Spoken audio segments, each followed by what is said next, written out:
안녕하십니까 여러분, 강명도TV 자유조선을 시작하겠습니다. 북한이 좀 달라진 듯한 모습을 보여주고 있습니다. 경상남도 합천지역 시민사회단체들 전두환 시설물 철거 요구, 윤석열과 국민의힘을 단죄 규탄. 매번 이렇게 이 윤석열 후보와 그 다음에 야당에 대해서, 국민의힘에 대해서 엄청나게 이제 비판하는 기사들을 싣고 있는데, 여기도 마찬가지죠. 국민의힘 안에서 대선 예비 후보들 사이에 비방전 더욱 가속화, 뭐 이런 것들이 시사만평도 보면 몽땅 윤석열 후보나 야당 후보, 안철수 후보, 뭐 이준석 대표 같은 사람들을 계속해서 비방 중상하고 있었습니다. 그런데 처음으로 여야를 싸잡아 비판할 뿐만 아니라 대장동 의혹에 대해서 비판하는 듯한 글이 실렸습니다. 북한이 달라졌을까요? 아니면 이재명 후보의 그 대장동 사건에 휘말린 걸 보고 이재명이 더 날아갈 수 있다고 생각해서 있는지, 아니면 하도 문재인 대통령이 오지랖 넓게 계속해서 국제사회에 북한 문제를 끌고 다니면서 외세의 바지권을 붙잡고 남북 문제를 해결하겠다는데 라고 이제 비판을 냈는데, 거기에 대한 환멸을 느껴서인지 여야를 싸잡아 비판하는 것 난 처음 봤습니다. 이렇게, 그것도 신랄하게 29일 어제죠. 우리 민족끼리. 자, 국정감사의 하루가 깨우쳐 주는 것은, 이렇게 하고 시작됩니다. 지난 26일 10시 남조선 국회에서 청와대를 대상으로 한 국회 군의원회와 국정감사 국감이 시작되었다. 기관은 대장동 개발 특혜 의혹을 놓고 여야 당이 정면 충돌하고 25분에 중단되는 등 국정감사가 난장판이 되어버린 것이다. 그 난장판은 국민의힘 소속 의원들이 대장동 게이트 특검 수용하라는 문구가 적힌 마스크와 근저 리봉을 조문할 때 애도를 표시하여 다는 리봉, 그러니까 근저 리봉을 착용하고 국정감사에 참가한 수로부터 시작되었다. 여당 의원들은, 야당 의원들 이거 다 보세요. 관계없는 특검을 리봉을 달고 국감에 했는데도 바람직하지 않다. 마스크를 깨고 리봉을 달라는, 이거 우리가 국정감사 때 이런 이야기들이 많이 우리 신문에 나왔는데, 북한이 이렇게 여야를 싸잡아서 비판한 적이 별로 없습니다. 자, 국민의힘은 국민 여론을 무시하는 대통령과 온갖 불법 의혹투성인 여당 후보를 옹호하기 위해 더불어민주당이 국감을 보이콧하는 사상 초일이 벌어졌다면서 고의적으로 청와대 국감을 파행시킨 민주당은 국민들에게 사죄라고 목소리를 높였다. 아, 대통령, 여기 보십시오 여러분. 국민의 여론을 무시하는 괄호 안에 대통령입니다. 쌍괄호는 소위 대통령과 온갖 불법, 대통령으로 인정 안 할 때 이렇게 쌍괄호고 소위 대통령, 이런 뜻이 담겨져 있는데, 이런 글까지 그 고의적으로 청와대 국감을 파행신 민주당은 국민들에게 사죄하라, 이런 이야기를 했다고 하면서 오히려 여야를 싸잡아 비판하면서 민주당도 비판하는 거죠. 중단되었던 국감은 15시쯤 다시 시작된 더불어민주당과 윤석열이 연관된 고발 사주 의혹을, 국민의힘은 이재명이 연관된 대장동 개발 특혜 의혹을 제기하면서 또다시 충돌했다.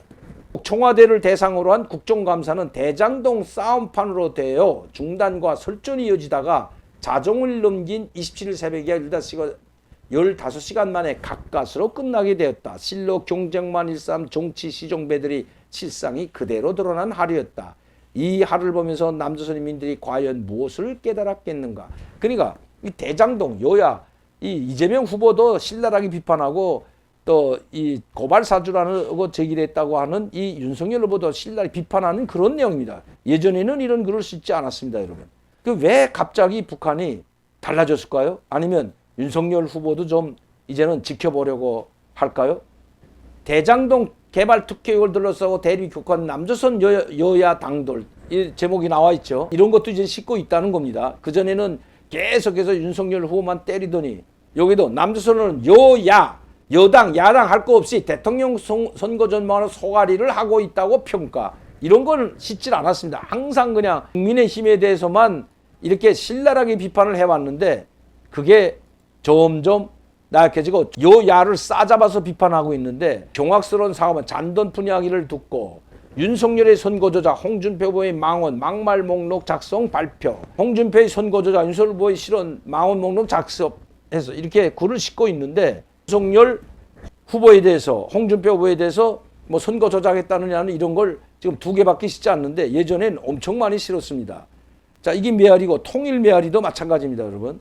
자력 부강, 자력 번영의 1, 2, 3 시리즈로 내려가면서 계속 하고 있는데, 매일과 같이 하루에도 10편씩 씻던 이것이 아무리 찾아봐도 입니다, 여러분. 이 통일 메아리도 요명에 한번 들어가 보겠습니다, 여러분. 한미 이 통합 국방협의회 워킹그룹에 대해서 이거 지금 비판하는 걸 오늘도 지렸습니다. 이거 예속과 굴종이라는데 인신무역에 부응해야 스스로 망천일 군부 파트 독재와 그 승배자 이전 투구 마당 수치를 느껴야 한다. 또다시 드러난 독재 후회의 실체. 이거 다 윤석열 후보 하인 애들도 혈 애들을 싸움질 역사를 부정하는데 앞날있다. 꼴불견이 극지. 이거 몽땅 윤석열 후보를 비판하는 글들이 채워져 있는데 어제부터 이거 별로 없다는 겁니다, 여러분. 이 기사에는 우리 민족끼리도 그렇고 윤석열 후보나 야당 후보를 비판하는 그 글이 사라지고 오히려 여야를 비판하고 이재명 후보를 비판하는 글들이 계속돼서 싣고 있다는 것입니다. 이 대장동 사건으로 인해서 여기에 이재명 후보가 관련돼 있다는 건 이미 다 알려진 사실입니다. 왜냐하면 대장동 성남의 뜰이라는 것을 만들어 온 사람이 자신이라고 제 입으로 이야기했고 그리고 사인하고 모든 것을 지휘하고 한 것이 바로 이재명 후보이기 때문에 여당의 이재명 후보이기 때문에 이재명 후보도 이거 자칫 잘못하면 날아갈 수 있다는 생각을 해서인지 모르지만 이제는 이재명 후보 대장동 게이트 사건이랑 연관됐다고 노골적으로 비판하면서 여야 후보들을 싸잡아 비판하고 있다는 것입니다.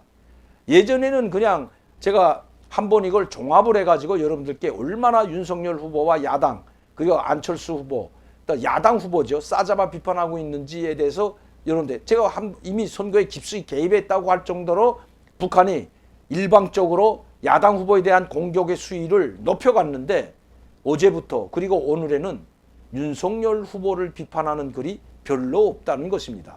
월요일이면 북한의 노동신문이나 우리민족끼리 그리고 이 모든 사이트를 통일메아리나 메아리 이 사이트를 들어가 보게 되면 아마 다시 진실을 알 수 있을 것 같습니다. 이 G20에서 한 정상회담을 위해서 이태리를 방문하고 있는 이 문재인 대통령 아마 거기에 또 가서 연설을 할 때 종전선언 또 이야기할 것입니다. 오늘 여러분들이 통일메아리에 실린 그 글을 봤듯이 외세 위조는 백해 무익하다고 하는데도 불구하고 또다시 이렇게 남북 문제, 한반도 문제를 국제사회에 들고 와서 또다시 국월 행각을 하는 듯한 모습을 문재인 대통령이 보여준다면 아마 월요일 어떤 글을 실을지 주목해 볼만 하다는 것입니다. 물론 김정은이나 북한이 이 더불어민주당과 여당 후보를 완전히 배척하고 뭐 윤석열 후보를 지지한다는 뜻은 결코 아닙니다. 그러나 뭔가 못마땅해 하고 있다는 것만은 틀림이 없는 것입니다. 그 못마땅함은 바로 문재인 대통령과 그를 보좌하는 청와대, 통일부, 외교부 그리고 국방부와 같은 외교안보 라인의 국정원도 마찬가지죠. 외교안보 라인 때문에 이런 일들이 비롯되고 있다는 것입니다. 특히 국정원장 한 이야기 저도 깜짝 놀랐습니다. 북한에 인구가 없고 돈 찍을 종이가 없어서 돈도 제대로 찍어내지 못한다.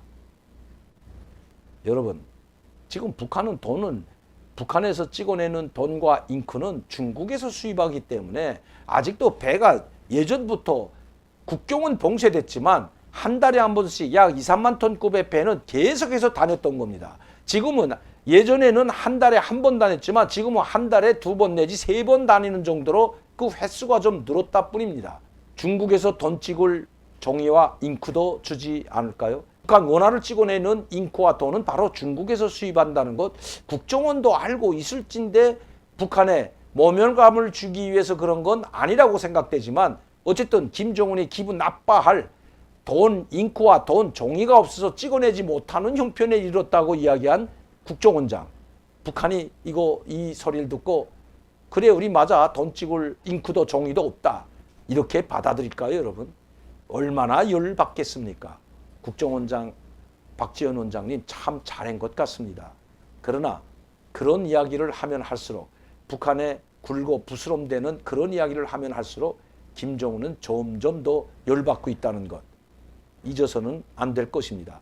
왜냐하면 북한을 생각해서 아마 국정원장은 말했을 겁니다.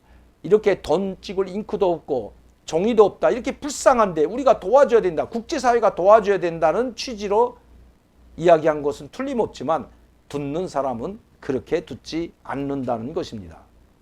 오죽했으면 김정은이 모든 외교 채널, 즉 해외 나가 있는 모든 공관들의 한국에서 나오는, 즉 한국 사람들과 일체 만나지 말라는 지시를, 명령을 하달했겠습니까?